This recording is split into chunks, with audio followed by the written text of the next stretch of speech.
ये जो एक छोटी सी दुकान में सेल्समैन दिखाई दे रहा है, ये कोई और नहीं बल्कि विकास दिव्यकृति जी हैं। हाँ, वही दिव्यकृति सर, जिनके कोचिंग इंस्टीट्यूट दृष्टि IAS से हर साल कई सारे स्टूडेंट्स UPSC का एग्जाम क्लियर करते हैं। घर में पैसों की तंगी की वजह से विकास जी ने UPSC करने की सोची। फर्स्ट अटेम्प्ट में सिलेक्शन भी हो गया, लेकिन मनचाही जॉब नहीं मिली।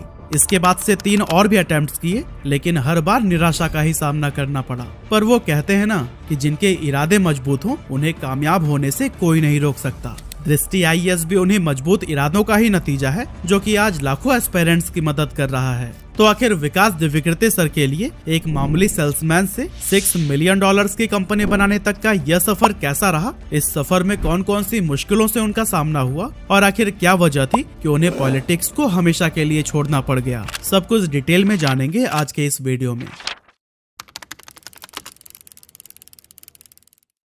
तो दोस्तों, विकास दिव्यकृति जी की स्टोरी स्टार्ट होती है 26 दिसंबर 1973 से, जब हरियाणा के भिवानी में एक मिडिल क्लास फैमिली के अंदर उनका जन्म हुआ था। पापा महर्षि दयानंद यूनिवर्सिटी में हिंदी लिटरेचर के प्रोफेसर थे और माँ भी एक स्कूल में बच्चों को पढ़ाने का ही काम करती थी। अब वैसे तो विकास जी ने अपनी मिडिल और हाई स्कूल की पढ़ाई हरियाणा के सरस्वती शिशु मंदिर से कंप्लीट की, लेकिन उन्हें शुरू से ही मैथ्स और हिंदी से इतना ज्यादा लगाव था कि पूरा समय वो इन्हीं सब्जेक्ट्स को ही दे देते थे। और यही वजह थी कि इंग्लिश जैसे सब्जेक्ट्स तो उनके पल्ले ही नहीं पड़ते। हालांकि ट्यूशन वगैरह करके किसी भी तरह उन्होंने बोर्ड एग्जाम को क्वालिफाई कर लिया, लेकिन अभी भी हिंदी के प्रति उनका लगाव उनकी बातचीत में साफ तौर पर देखा जा सकता है। आगे चलकर विकास दिव्यकृति जी ने हिस्ट्री से BA करने की सोची, लेकिन इस टाइम पर किसी कारण की वजह से उनके घर के हालात इतने खराब हो गए कि गुजारा करना भी काफी मुश्किल होने लगा था। इसीलिए दिल्ली यूनिवर्सिटी में एडमिशन लेने के बाद वह मजबूरन अपना खर्च निकालने के लिए एक शॉप में सेल्समैन की भी जॉब करने लगे। और हाँ, विकास दिव्यकृति जी को पॉलिटिक्स में भी काफी इंटरेस्ट था, इसीलिए दिल्ली यूनिवर्सिटी में पढ़ाई के टाइम पर वह राजनीति में भी एक्टिव हो गए थे और वहाँ पर वो कई सारे सोशल मूवमेंट का भी हिस्सा रहे।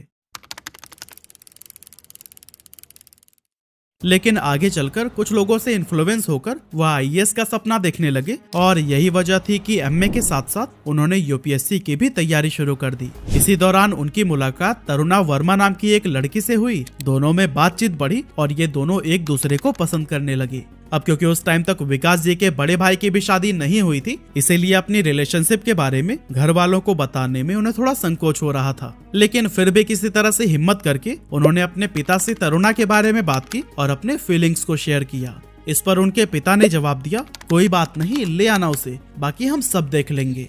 इस इंसिडेंट के बाद से तरुणा की बातचीत अब विकास जी के पेरेंट्स से भी होने लगी और वो लोग शादी के पहले इतने घुल मिल गए थे कि मानो तरुणा को अभी से ही अपने घर की बहू मानने लगे थे। आगे चलकर मास्टर्स की डिग्री लेने के बाद से विकास दिव्यकृति दिल्ली यूनिवर्सिटी में एज एन असिस्टेंट प्रोफेसर काम करने लगे और 1996 में हिस्ट्री को ऑप्शनल सब्जेक्ट बनाकर UPSC के लिए फॉर्म फिल कर दिया। लेकिन बाद में जब उन्होंने सोशियोलॉजी पढ़ी तो फिर ऐसा लगा कि इस सब्जेक्ट में वो ज्यादा बेहतर कर सकते हैं, इसीलिए उन्होंने दोबारा फॉर्म भरा जिसमें सोशियोलॉजी को सब्जेक्ट सेलेक्ट किया गया।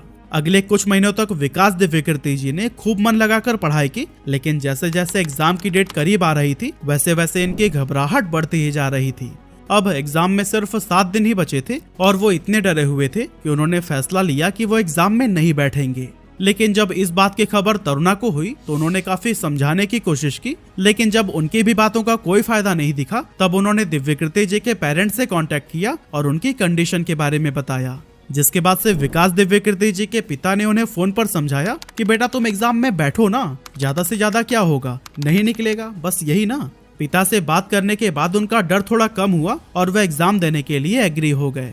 इसके बाद से जब विकास दिव्यकृति जी ने एग्जाम दिया तो फिर प्रीलिम्स क्लियर हो गया और फिर कुछ दिनों के बाद ही उन्होंने मेंस भी क्लियर कर लिया। अब बाकी था तो सिर्फ इंटरव्यू देना, जिसके लिए वो काफी कॉन्फिडेंट थे। इसी बीच 26 मई 1997 को उन्होंने तरुणा वर्मा से शादी कर ली और दोस्तों, शादी के कुछ टाइम के बाद ही विकास दिव्यकृति जी का इंटरव्यू हुआ और फिर इसमें भी उन्हें सफलता मिल गई। 4 जून 1998 को जब फाइनल रिजल्ट आया तब विकास दिव्यकृति जी का रैंक था 384। अब वैसे तो विकास जी को उम्मीद थी कि उनकी पोजीशन टॉप 20 में रहेगी, लेकिन ऐसा नहीं हो सका, जिस पर उन्हें काफी निराशा हुई।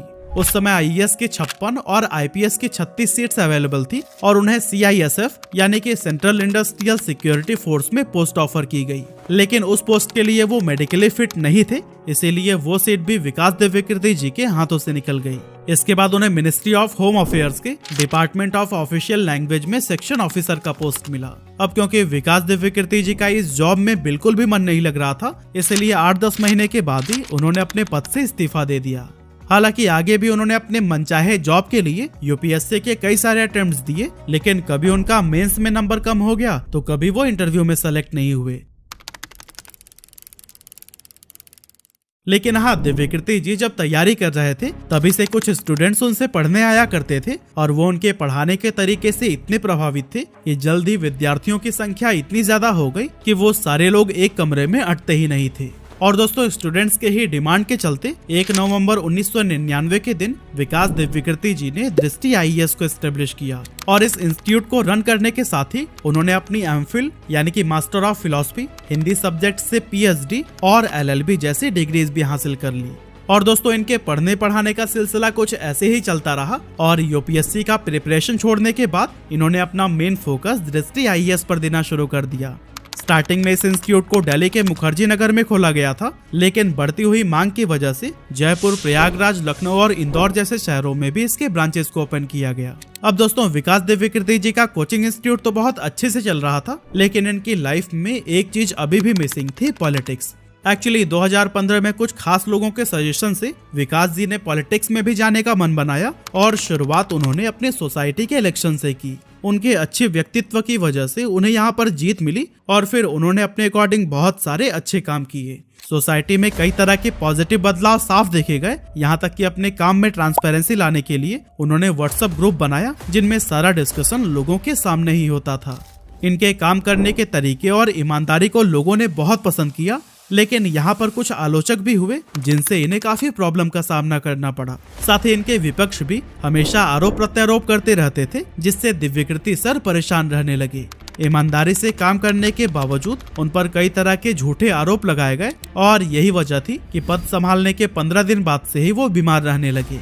विकास दिव्यकीर्ति सर ने काफी टाइम तक अपना इलाज कराया, मल्टीपल टेस्ट किए गए, कई डॉक्टर्स को बदला गया, लेकिन किसी को भी समझ नहीं आ रहा था कि आखिर उन्हें हुआ क्या है। आगे चलकर 1 साल के बाद जब उन्होंने एक न्यूरोलॉजिस्ट को दिखाया, तब उस डॉक्टर ने एग्जामिन करने के बाद बताया कि आप फिजिकली पूरी तरह से फिट हैं, आपको सिर्फ किसी तरह की एंजाइटी परेशान कर रही है। इसके बाद डॉक्टर के सजेशन पर वह 1 हफ्ते तक अपने मोबाइल फोन से दूर रहे, जिससे उनकी कंडीशन काफी बेटर हो गई। इस एक्सपीरियंस के बाद से विकास सर अपनी कंडीशन को लेकर थोड़े सीरियस हो गए, क्योंकि डॉक्टर ने भी कहा था कि अगर आप लंबे समय तक एंजाइटी में रहेंगे तो फिर दवाओं के आदी हो जाएंगे। ये सब सामने आने के बाद से विकास सर को तो इतना समझ आ चुका था कि अगर वो राजनीति से बाहर नहीं निकलेंगे तो फिर कभी भी फिट नहीं रह पाएंगे। ऐसे में अपनी सेहत को प्राथमिकता देते हुए उन्होंने अपने राजनीतिक पद से इस्तीफा दे दिया। और कमाल की बात तो यह है कि इस्तीफे के 6-7 दिन बाद से ही उन्होंने दवाइयां भी छोड़ दी। और दोस्तों, इन्हीं सभी इवेंट्स की वजह से विकास दिव्यकीर्ति सर ने फैसला किया कि अब वो राजनीति में अपना कदम कभी नहीं रखेंगे। राजनीति छोड़ने के बाद दिव्यकीर्ति जी ने उन स्टूडेंट्स के लिए कुछ करने का सोचा जो कि यूपीएससी के प्रिपरेशन के लिए फी अफोर्ड नहीं कर सकते थे। काफी सोचने समझने के बाद साल 2017 में उन्होंने अपने 2 यूट्यूब चैनल शुरू किए ताकि इस प्लेटफॉर्म की मदद से वो फ्री में एजुकेशन प्रोवाइड कर सकें।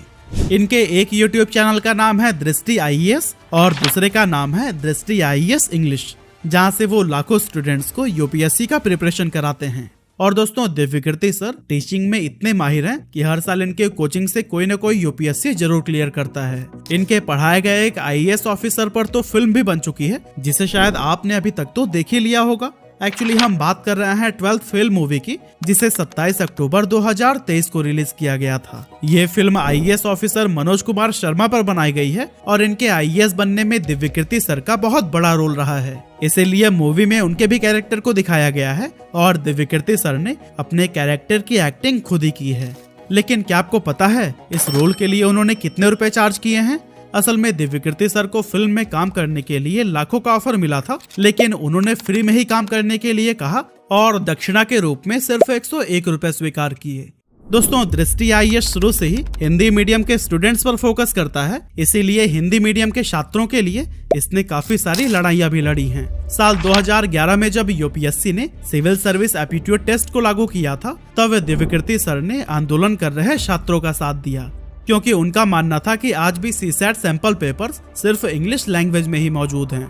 इसीलिए उन स्टूडेंट्स को प्रिपरेशन करने में काफी डिफिकल्टीज का सामना करना पड़ रहा है जो हिंदी या किसी दूसरी लैंग्वेज में पढ़ाई कर रहे हैं। उनके इसी सहयोग और यूनिक टीचिंग स्टाइल की वजह से उन्हें खूब पॉपुलैरिटी मिली है और आज लगभग हर वो स्टूडेंट्स जो कि यूपीएससी की तैयारी कर रहे हैं या फिर नहीं भी, उन्हें विकास दिव्यकीर्ति सर की बातें सुनना बेहद पसंद है। उनका sense of humour, simple personality और काम नेचर लोगों को खूब भाता है, इसीलिए स्टूडेंट्स घंटों बिना थके इनके टॉपिक्स को सुनते रहते हैं। और आज ये दिल्ली में आईएएस के लिए one of the best coaching के रूप में गिना जाता है। साथ ही दृष्टि आईएएस यूट्यूब चैनल पर 11.4 मिलियन सब्सक्राइबर्स हैं, जिन्हें ये यूपीएससी जैसे टफ एग्जाम की फ्री में तैयारी करा रहे हैं। वैसे आपको दिव्यकीर्ति सर और उनकी बात